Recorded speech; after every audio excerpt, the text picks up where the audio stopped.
특세 마지막 날 하나님께서 우리에게 주시는 하나님의 말씀은 시편 23편 6절입니다. 함께 읽는 것은 1절부터 6절까지 같이 읽겠습니다.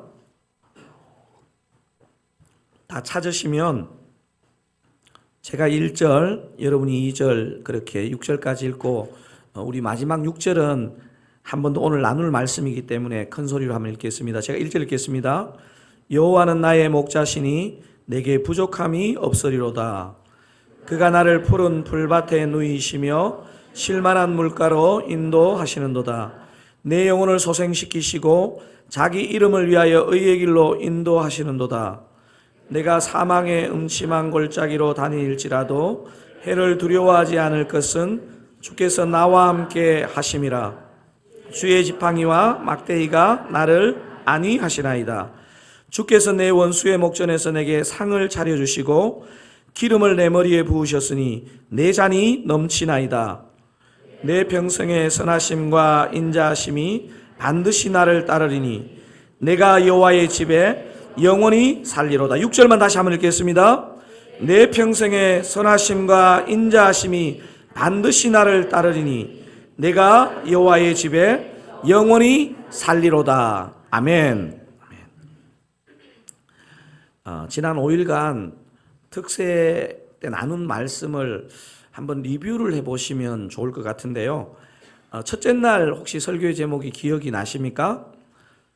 여호와는 나의 목자시리라는 제목으로 여호와는 나의 목자시니 내게 부족함이 없으리로다. 이 고백이 참된 고백이 되기 위해서 어떤 부분이 꼭 통과되어야 된다고 했느냐 하면요. 나는 이미 예수와 함께 죽었고 예수와 함께 살았고 살고 있습니다. 라는 이 고백이 내 영혼을 통과하고 내 삶을 통과할 때 이게 진짜 이 여호와는 나의 목자시니 하는 것이 능력을 발휘한다. 이 말씀을 나누었습니다. 화요일은 설교 제목이 뭔지 아실까요? 너의 염려를 다 안다라는 제목이었습니다. 2절에 그가 누이시며 그리고 인도하시는도다 말씀을 살펴보면서 염려는 누가 주어가 될 때? 여호와가 주어가 될 때 물러간다. 아멘입니까? 네. 여러분 염려는요 여호와가 주어가 되어야 물러가는 줄로 믿습니다. 수요일 회복 그리고 설교 제목 기억나시죠? 먼저 영적 침체로부터의 우리가 회복을 다루고 그리고 그 회복 후에 하나님이 원하시는 것이 무엇인지를 생각해 보았습니다.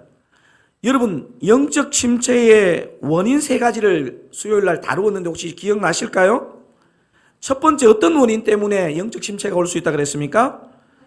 현실 안주. 자, 어떤 대책을 가져야 됩니까? 우리의 몸과 마음을 일깨워야 합니다. 양은 뒤집히기 쉽고 그래서 죽기 쉽다는 그런 말씀을 드렸습니다. 양이 뒤집히는 그런 주된 이유 중에 양이 볼 때 편안하고 우묵한 곳으로 들어가다가 뒤집어져서 죽음에 이르는 경우가 있다고 그랬습니다. 이게 우리가 영적으로 보면요 우리에게 현실 안 주거든요. 자, 두 번째 원인은 뭐라 그랬습니까? 하나님에 대한 무지. 하나님에 대한 무지. 이 하나님에 대한 무지를 탈피하기 위해서는 어떻게 해야 된다 그랬습니까? 그렇습니다. 성령의 임재 가운데 들어가는 방법밖에 없다 그러면서 제가 시편 73편에 그 아삽이란 사람을 예로 들었습니다. 세 번째 원인은 가장 본질적인 원인인데요. 앞에 두 개보다 훨씬 근본적인 원인인데 뭐라 그랬습니까? 죄가 있습니다. 우리 여기 어린 친구들도요. 작은 죄를 쉽게 여기면 안 됩니다. 죄에 대해서 민감하고 죄에 대해서는 작은 죄라도 회개할 때 우리에게 회복이 일어납니다. 기쁨이 찾아옵니다. 회복의 목적, 회복의 목표는 뭐라 그랬습니까? 의의 길이고 더 사랑이고 이웃 사랑이고 미션을 위해 허락하셨다는 것입니다. 어떻게 아시죠? 없는데? 컨닝하고 계시죠? 대단하십니다. 저도 원고를 보고 지금 하고 있는데. 목요일은 어떤 메시지를 나누었습니까? 주께서 나와 함께 하시는 증거 이렇게 해가지고 4가지 증거를 다루었습니다. 주께서 나와 함께 하시는 증거가 뭡니까? 첫 번째, 지팡이. 지팡이는 뭔데요? 성령. 두 번째, 막대기. 막대기는 뭡니까? 성경. 세 번째, 네 번째는 우리가 그 은혜에 대해서 반응하는 부분이라 그랬습니다. 뭐가 있습니까? 감사와 찬양. 자, 이제 어제 금요일에는 주께서 나와 함께 하시는 증거 2 이렇게 했습니다. 5절 본문 한번 읽어볼까요? 5절 본문. 주께서 내 원수의 목전에서 내게 상을 차려주시고 기름을 내 머리에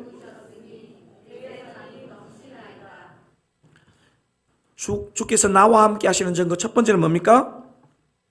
상을 차려주심. 그것은 다른 말로 하면 뭡니까? 성경. 그 다음에 두 번째는 내 머리에 기름을 부으심. 그거는 뭐죠? 성령. 여러분 제가 이걸 어제 다루면서 말씀을 펴는 것도 너무 중요하고 말씀을 아는 것도 너무 중요하지만 그 말씀이 우리의 영혼에 우리의 삶에 성령의 기름 부으심을 통해서 통과될 때 그게 내 삶의 능력이 되는 말씀이다 이렇게 나누었습니다. 야, 지난 5일간의 말씀 다 나누었네요. 이제 집에 가시면 될 것 같습니다. 다음 세대 다 깨있죠? 자, 시편 23편이 총 몇 절로 이루어져 있습니까? 총 6절로 이루어져 있습니다. 여러분 각 절의 시제를 보시면요. 1절은 내게 부족함이 없으리로다. 시제가 뭡니까? 미래형입니다. 미래형. 2절, 3절, 4절은 읽어보면요. 과거형입니다. 과거형. 어제 5절은 시제가 뭘까요? 현재형입니다. 현재형. 그리고 오늘 마지막 6절은 다시 미래형입니다. 미래형. 그러니까 시편 23편은요. 미래형, 과거형, 현재형, 미래형 이렇게 시제가 바뀝니다. 제가 특세 둘째 날인가 언급한 것 같은데 목자가 하시는 일을 3단어로 나타내면 뭡니까? 오늘 이상하게 막 시험 대비 시간 같아요. 성경 퀴즈 대회. 목자가 하시는 3가지 일이 뭡니까? 보호, 공급, 인도. 목자가 하시는 일 뭐라고요? 보호, 공급, 인도. 1절에서 5절을 통해서 참된 목자인 여호와가 양인 우리에게 보호하시고 공급하시고 인도하시는 것을 허락하시는데 이것을 영적으로 아는 자는 오늘 이 6절의 그 자신의 미래에 대해서 확신한다. 미래를 확신하는 내용이 오늘 6절에서 다루어지게 됩니다. 그래서 오늘 설교의 제목을 제가 뉴 비전 이렇게 정했습니다. 참 목자의 보호, 공급, 인도를 확신하는 자는 뭐를 갖게 된다고요? 뉴 비전, 뉴 비전. 자, 그럼 뉴 비전이 뭔지 6절을 다시 한번 읽어보겠습니다. 6절입니다. 내 평생의 선하심과 인자하심이 반드시 나를 따르리니 내가 여호와의 집에 영원히 살리로다. 여러분 방금 읽으신 6절을 두 문단으로 나눌 수 있겠습니까? 어떻게 나누면 될까요? 내 평생의 선하심과 인자하심이 반드시 나를 따르리니 그래서 결과적으로 내가 여호와의 집에 영원히 살리로다. 여러분 오늘 우리가 다룰 2가지의 뉴비전은요 사실은 정확하게 알고 보면 뉴비전이 아니고 올드비전입니다. 올드비전. 우리 믿음의 선배 다윗을 포함해서 수천 년에 걸친 믿음의 사람들은요 이 비전에 너무 익숙하게 살았습니다. 근데 우리 시대가요 너무 복잡하고 우리의 마음을 빼앗아가는 것이 많기 때문에 이 비전을 다시 우리가 일깨워야 되는 저는 뉴 비전이 되었다고 생각됩니다. 그래서 저는 오늘 설교의 제목으로 우리가 회복해야 될 이 뉴 비전을 제목으로 잡았습니다. 그럼 우리가 회복할 첫 번째 비전은 뭘까요? 뭐라고 되어 있습니까? 언약적 비전. 자, 제목도 한번 읽어보십시다. 여호와가 나의 목자이심을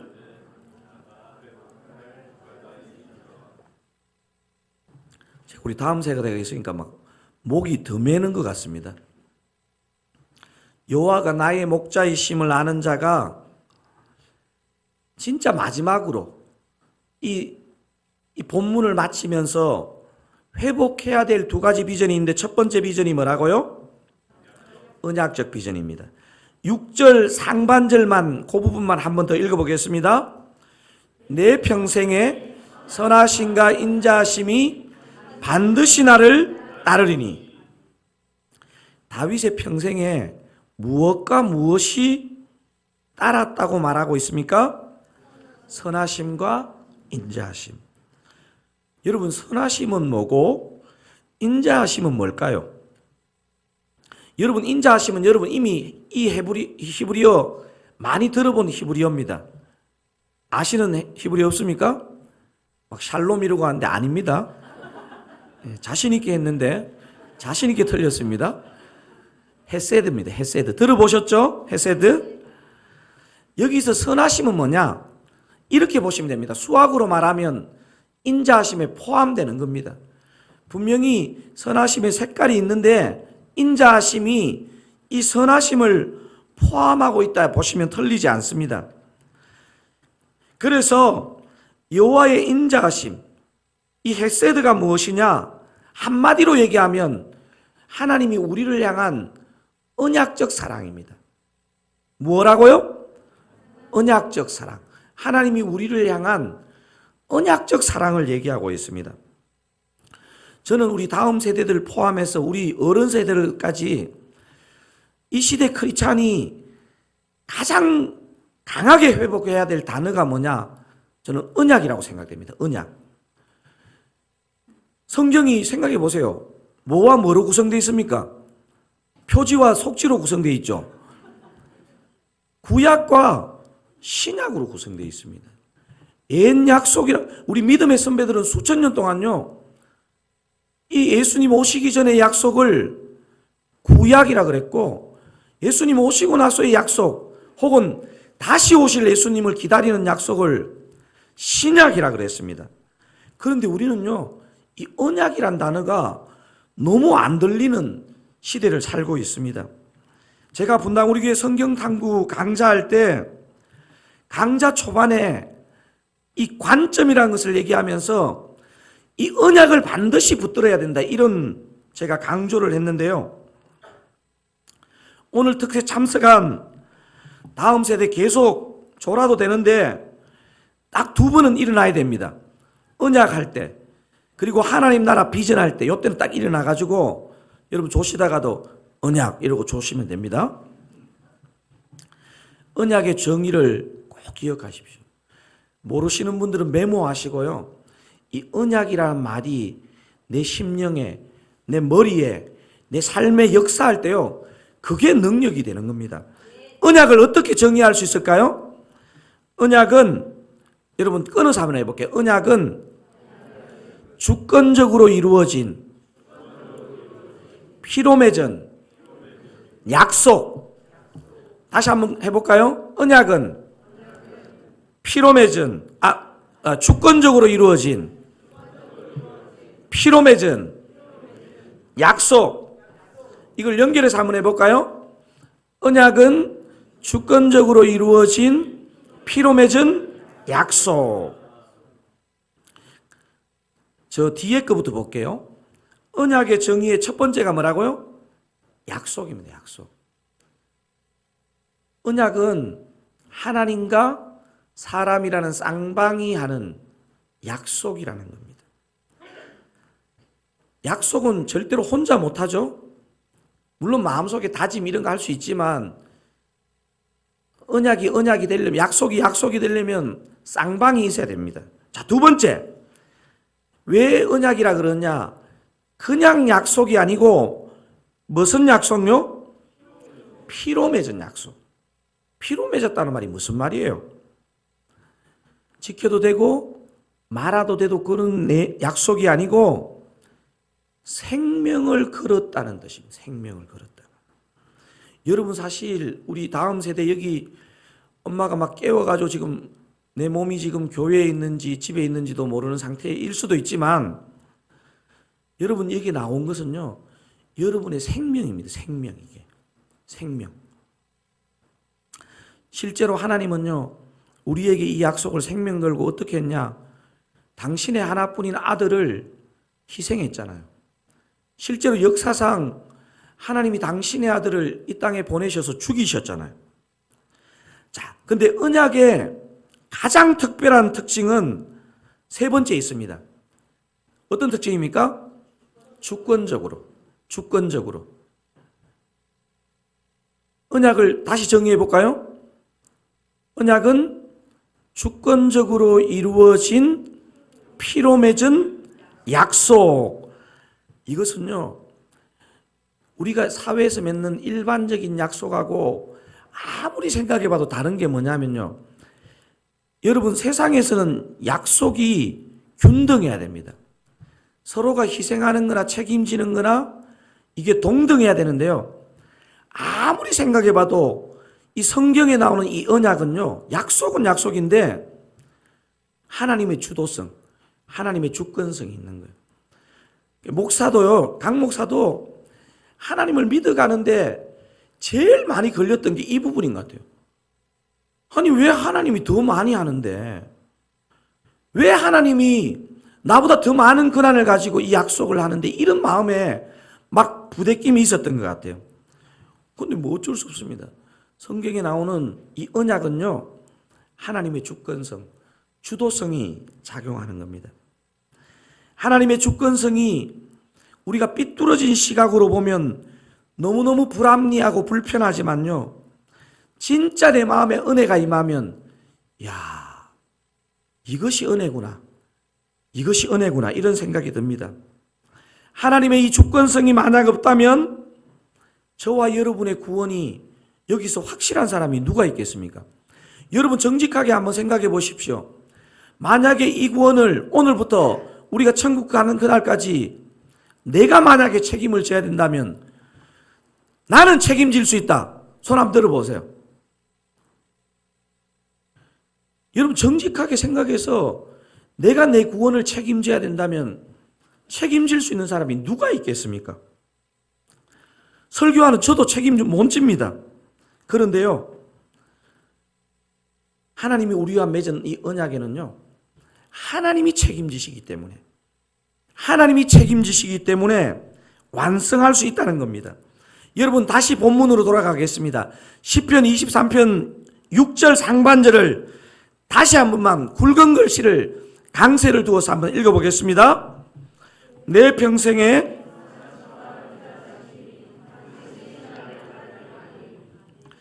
어떻게 따른다고요? 반드시 따르리니. 반드시, 확실하게, 명확하게. 그런데 이 따르다는 단어가요, 굉장히 독특한 단어입니다. 한글 번역으로 안 됩니다, 사실은. 이 따른다에 해당되는 히브리어는요, 추적하다, 추격하다, 이런 뜻입니다. 뭐라고요? 추적하다, 추격하다. 사냥개가 먹잇감을 끝까지 추격할 때 사용되는 단어입니다. 여러분, 이게 정말 놀라우면서 무서운 편입니다. 저와 여러분이 구원이 있잖아요.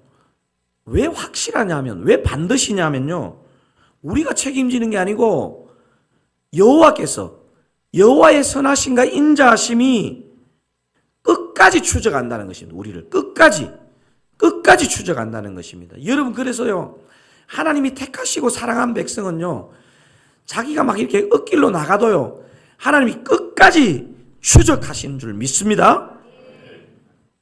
오늘 특세에 나오신 특별히 다음 세대 형제자매 여러분 표현으로 여러분이 아무리 하나님을 쌩까도 이거 너무 거룩한 단어를 사용했는데요. 하나님의 선하심과 인자하심은 여러분을 추적하실 줄 믿습니다. 여러분 끝까지 따라갈 줄로 믿습니다. 이게 오늘 본문의 표현이에요. 막 여러분 갑자기 다음 세대가 추적한다 그러니까 엄마가 자꾸 추적하는 거 이런 생각이 나가지고 한마디로 우리를 향한 주님의 사랑, 주님의 언약은 절대로 실패하지 않는 줄로 믿습니다. 이 시편 23편의 이 고백이 바로 이 언약적 비전입니다. 여러분 이거 반드시 회복해야 됩니다. 우리가 가만히 생각해 보면 여러분 작년들도요. 상황 때문에 힘든 것 같지만 어떤 일이나 사람 때문에 힘든 것 같지만요. 그게 아니고 언약을 놓쳐서 힘든 겁니다. 언약을 놓쳐서. 내가 이런 거 다 아시고 하나님은 이미 주권적으로 이루어진 피로 맺은 약속을 나와 했다는 것입니다. 옆에 분 보시면서 이렇게 한번 선포하시기 바랍니다. 당신은 언약적 사랑으로 사랑받는 자입니다. 아멘, 아멘. 여러분, 시편 23편을 마치면서요, 이 언약적 비전을 꼭 붙드시기를 주님의 이름으로 축원드립니다. 자, 23편 6절. 여호와가 나의 목자이심을 아는 자가 회복할 첫 번째 비전이 뭐라고요? 언약적 비전이라면 두 번째 비전이 오늘 이 본문 안에 들어 있습니다. 뭡니까? 하나님 나라 비전입니다. 하나님 나라 비전. 여러분 참 신기한 게요. 제가 성경 탐구하면서 우리 믿음의 선배들이 어떤 관점으로 성경을 봤을까를 정말 정직하게 많이 고민했거든요. 제가 볼 때 가장 중요한 두 가지가 이 언약과 하나님 나라였는데 이 다윗의 시편 23편 마지막 절 고백이요. 이 두 가지 비전을 회복하는 것을 이 본문 안에 품고 있더라고요. 언약적 비전과 하나님 나라의 비전을 회복해야 된다는 것을 다윗이 자신의 영혼으로 삶으로 고백하고 있습니다. 자, 6절 전체를 요 두 가지 용어를 생각하면서 다시 한번 읽어 보도록 하겠습니다. 시작. 내 평생에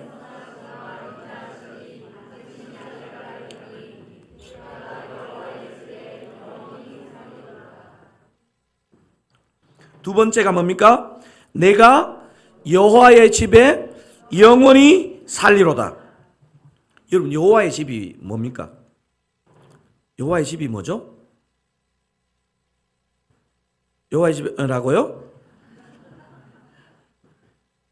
성막과 다윗 때는 아직까지 성전이 없죠. 아들 솔로몬 때 지어졌으니까 다윗이 고백하는 것을 기준으로 잡는다면 성막과 성소가 있는 예루살렘을 분명히 가리킬 것입니다. 문자적으로 보면.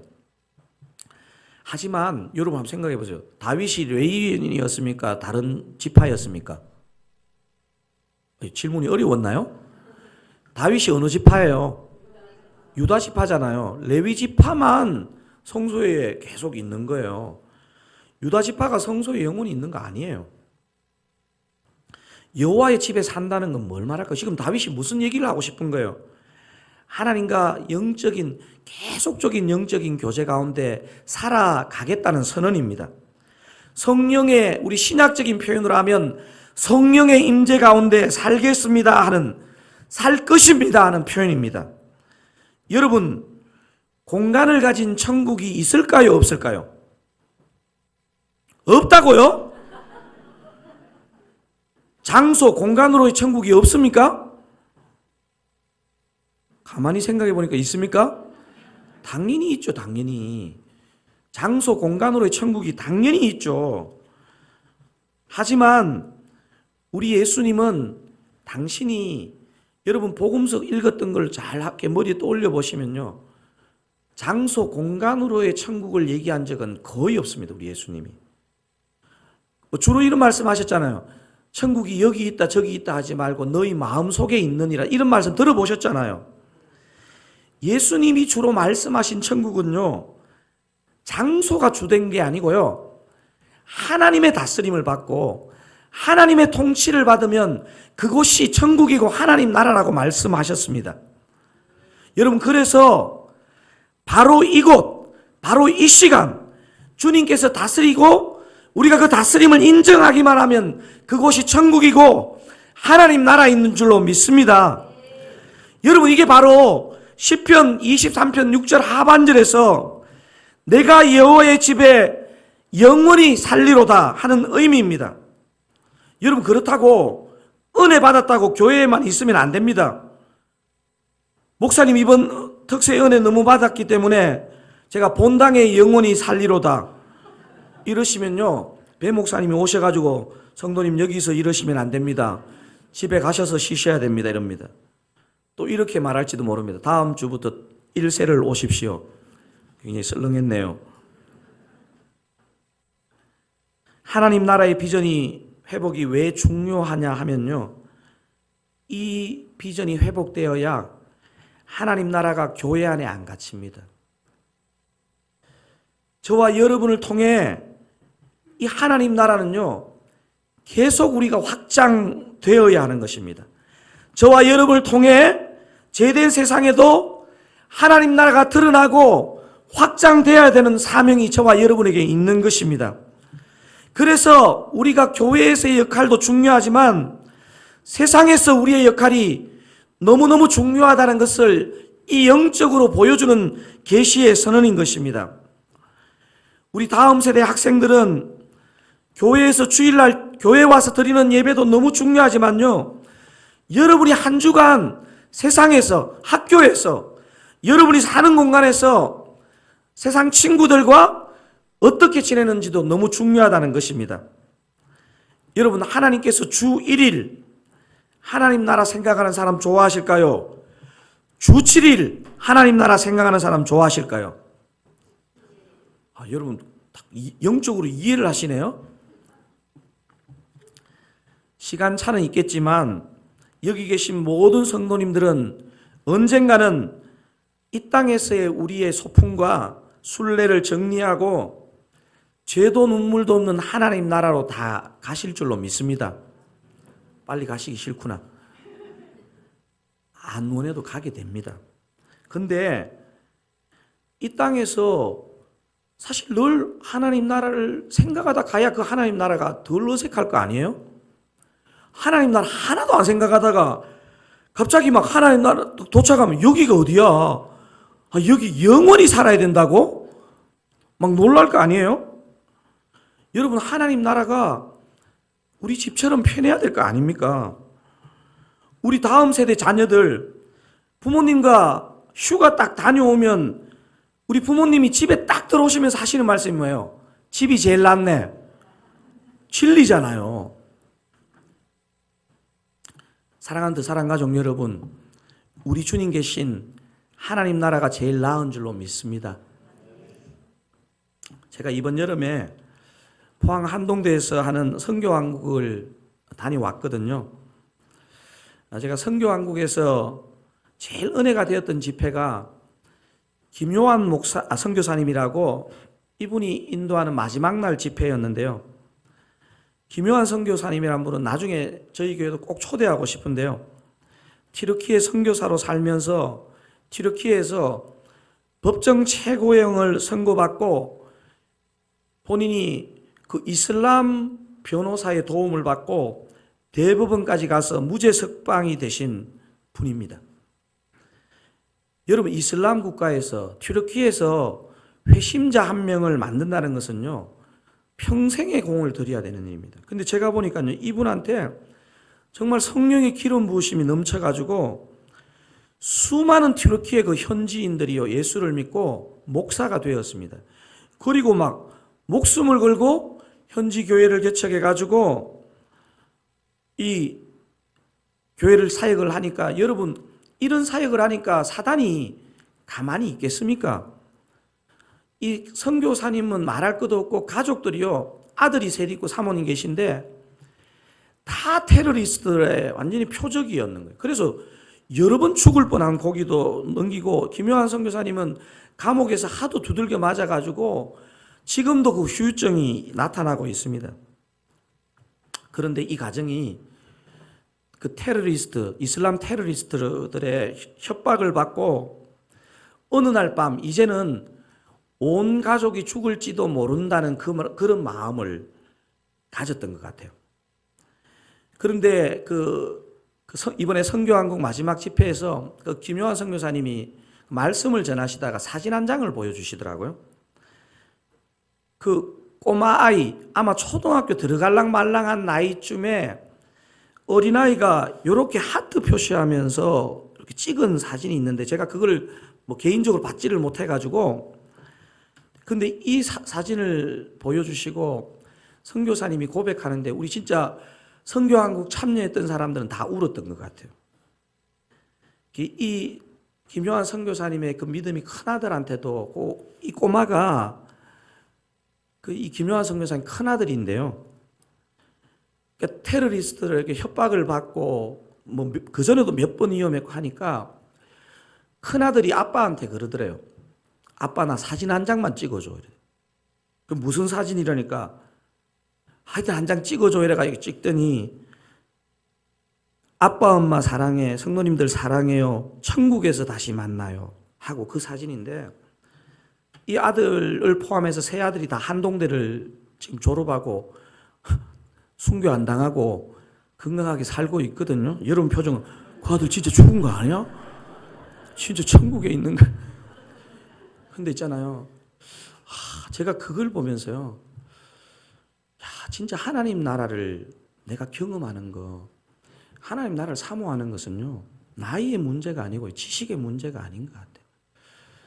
부모님의 삶을 보면서요. 여러분 사실 어린아이가 테러리스트한테 죽는다 그러면 난 쟤 같으면 난리 칠 것 같아요. 왜 선교지에 와가지고 막 날 같이 죽게 하고 제 수준은 그랬을 것 같은데 그 애가요. 하나님이 오늘 밤 우리 가정을 데려간다면 천국에서 다시 만나자는 그 사진을 보여주는데 그 선교사님 설명하는데 다른 설교할 때는 눈시울을 안 적시던데 이 사진 설교할 때는요. 눈시울을 적시더라고요. 우리 다 울었습니다. 사랑하는 사랑 가족 여러분, 우리 이 땅의 삶이 너무 중요하죠. 공부도 열심히 해야 되고 우리가 또 사회적으로도 할 수만 있으면 하나님의 영광을 위해서 또 주변 사람의 유익을 위해서 잘 살아야 되는데요. 여러분 저와 여러분은요. 교회에서 직분, 사회에서 직업은 다를지 몰라도요. 여러분 부인하면 안 되는 건요. 하나님 나라를 꿈꾸는 모두 선교사인 줄로 믿습니다. 여러분이 학생이든 여러분이 목사이든 여러분이 어떤 잡을 가졌든 저와 여러분은요. 우리 그 김요한 선교사님이 이렇게 했던 이 하나님을 사모하는 마음이 여러분한테 있기를 주님의 이름으로 축원드립니다. 제가 특세를 마치면서 저와 여러분이 특세에서 받은 은혜를 어떻게 표현하면 좋을까 이런 고민을 좀 어젯밤에 했거든요. 우리가 하나님 나라 선교사잖아요. 우리에게는 언약도 있고요. 우리는 하나님 나라의 비전도 있는데요. 여러분 우리의 은혜가요. 절대로 그냥 우리만 이렇게 싹 하고 이렇게 싹 닫고 이렇게 나와가지고 이러시면 안 되고 우리의 은혜가요. 우리의 발을 딛는 그 세상으로 흘러가야 됩니다. 그 어둠의 땅이 빛의 땅이 되고 하나님 나라가 되도록 저와 여러분이 쓰임 받기를 원합니다. 그래서 여러분 이번 특세에 작은 은혜든 큰 은혜든 이 은혜든 저 은혜든 받은 은혜가 있다면요. 여러분 이번 주일이 내일이네요. 내일 혹시 특세 감사헌금 하실 때 헌금하시면요.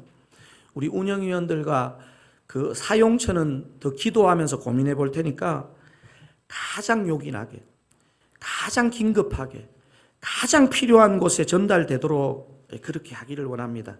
여러분 특세에 받은 은혜가 우리의 두 발을 딛고 나가는 세상 속으로 잘 흘려가는데 여러분 다 쓰임 받으시기를 한 명도 예외 없이 쓰임 받으시기를 우리 좋으신 주님의 이름으로 축원드립니다.